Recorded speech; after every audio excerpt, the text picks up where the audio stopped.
So, what day is it today? Sunday, sir. No.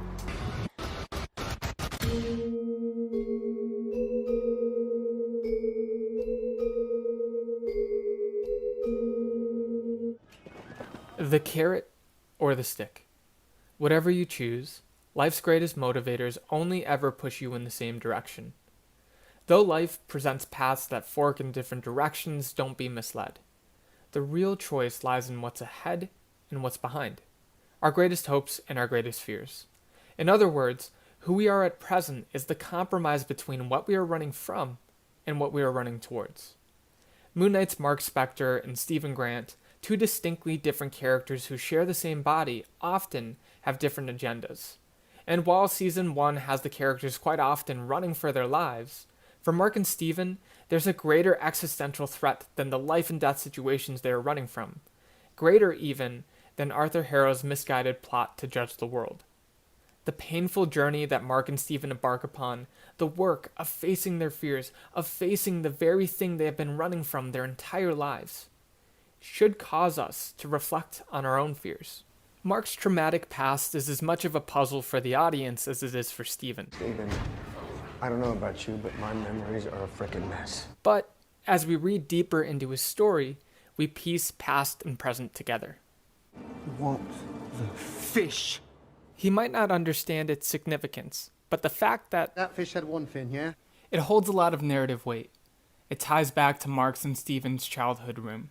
Stephen often treads the surface, not really understanding the turbulent undercurrent of his and Mark's shared traumas. This is my room.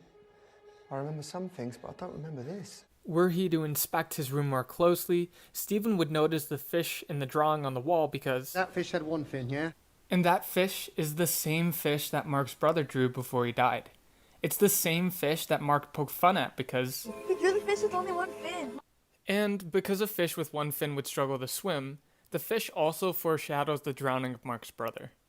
As Mark and his brother head to the cave that his brother would eventually die in, listen to their exchange of dialogue. Can you hear that, Dr. Grant?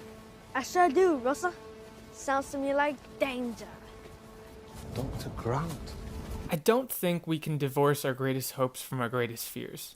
No doubt the two inform one another. Every human being has a saving grace, something or someone they place their hope in. No more apparent is this than in moments of danger. For Mark, Stephen Grant was always nearest in his darkest, most danger-filled moments. When danger is near, Stephen Grant has no fear. When Mark's mother abuses him, Mark turns to Stephen to save him. Mark, open this door. Open this door right now. It's not my mom. We just saw Mark role-playing as Stephen Grant before entering a dangerous cave. Can you hear that, Dr. Grant? I sure do, Russell. Sounds to me like danger. And here again, we see Mark in a dangerous situation. When danger is near, Stephen Grant has no fear. And so we learn that Mark created Stephen Grant You made me up. because he needed Stephen. Because he hoped that Stephen Grant would confront his very real fears.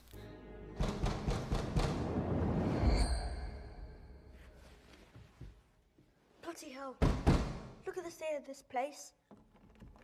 Better sort it out before Mum sees it. In a show where gods and superpowers abound, you would think the actual Moon Knight to be the show's true hero, the one who gets Mark out of trouble.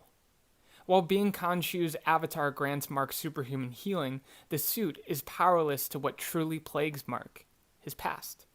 For Mark, true healing comes at the hands of reconciling with the past and forgiving himself. I shouldn't have brought him in that cave. I shouldn't have brought him in the cave. Hey, you were just a child. It wasn't your fault. Mark needed a companion for his loneliness, empathy for his self-loathing, a great hope for his great fears. He needed Stephen. Wagwan! I did it! It's no secret that Mark's unwell. Are you unwell? I am unwell. There's chaos in you. And while you and I might be better composed than Mark, that doesn't mean our hearts are more balanced. We're just better at hiding, but we should learn from Mark and Stephen. And like help each other uncover whatever it is that we're hiding, apparently. We flee from our greatest fears, whether they were sins committed against us or sins that we committed ourselves. And we hang our hope on what we perceive to be the answer to all of our problems and all of our fears.